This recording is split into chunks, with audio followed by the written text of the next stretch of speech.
Teen Mother review and me talking about a book. First, on Teen Mother 2, Teen Mom 2, Chelsea gave Adam a chance to prove herself, and Adam stepped up and proved himself by taking care of the baby, and he said that he's changed and he's gonna trying to prove that to Chelsea. Janelle signed over the temporary custody of her mom, and she got a job to try to prove to her mother, but her mother will not let her take her places, her son places. There's now her mother's son, temporarily. And the temporary means that it could be a day Janelle's mother can have her, or until they're 18, but she has to go back and court to fight her. And she wanted to take, it was 4th of July weekend, and she wanted to take her baby with her, but her mother wouldn't let her. And, what was I going to say? Leah and Chloe got back together.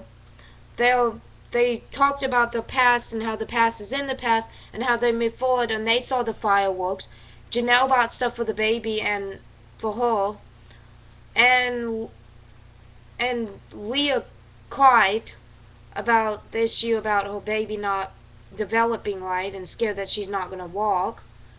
And the other one that was dating Joe, that mother, that's the only one I don't remember the name, she was dating somebody, but she had an ultimatum to live at Joe's house still or to break up with that guy, and she broke up. Her mother gave her old car, so now she's got a car. And Chelsea went to beauty school, wants to go to beauty school, but she has a month to graduate and then go to beauty school. She can't go. And she hasn't told her dad, who pays her rent, about it. And that's pretty much it. Anyways, this book I like. It's about autism again, and the boy is very adventurous and babbles on about stuff, doesn't speak clear words until they go on a trip somewhere, and then he speaks, but then he goes right back to where he was when they get home, and he's just about to ride a horse. And his mother loves horses and travels a lot.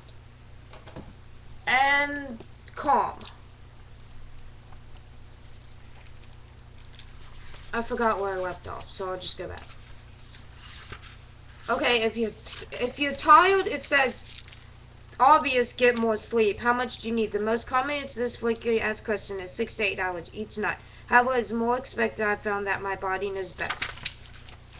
When you wake feeling refreshed in the morning, that's a good indication you probably had enough. I realize that getting more sleep is not always an option. What can you do to come on fresh if your night is frequently interrupted because you have a new bad young child, irregular work shifts, or dealing with any else that might prevent you from getting enough rest? Drink more water.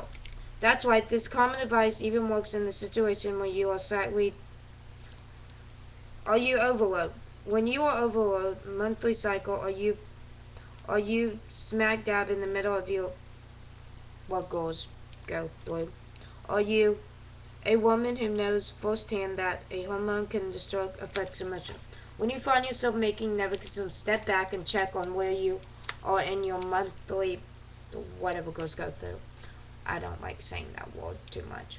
Acknowledge that it may have affected on your emotion and realize that your hormones may cause you to work. This remedy is simple. Recognize why you may think or feel the way you are. Then to put the concern out of your mind for the time being. I know this is easier said than done. Are you PERTURBED?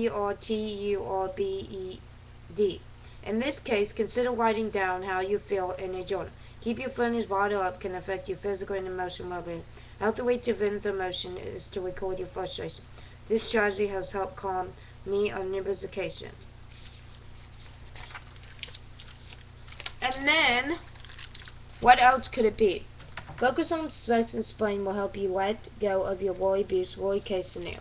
Your best line of defense for letting go of worry is to disregard fact. However, getting them can take time. Between the point in time and your first negative assumption, anxiety and quick spiral out of control. A classic example of a phobia is the unreturned phone call. Think back to a time when you left a message for a co-worker, client, friend, or family member, and that person didn't return your call. What were some of the negatives aspects who came up about this? Did you assume that the client didn't want to do business with you? Your coworker was angry, or your friends or family was sick or injured? Yeah, that's usually when I think. When you did finally speak with that person, did you find out that your conclusion was on off base? Perhaps the client had been out of town. Your coworkers have been stuck in a meeting, and your friends or family may simply don't get the message. Not knowing what really goes on can unnecessarily worry. Reality admits that when a chronic worry, there were many situations where I didn't have all the facts, and I chose to fill in the missing information with upside down. If my child was sick, my spouse was late, or my boss gave me a strange look as she walked by office, I assumed the worst. Yep. I told myself with disrespect. So the question is to look at the facts and to say, what else could it be? That's all I wanted to say. I passed my goal. Still can't tell you what it is because that would win my goal. But I passed it. I passed it. I passed it. Bye. And it was not to cook shrimp and noodles. It was something else.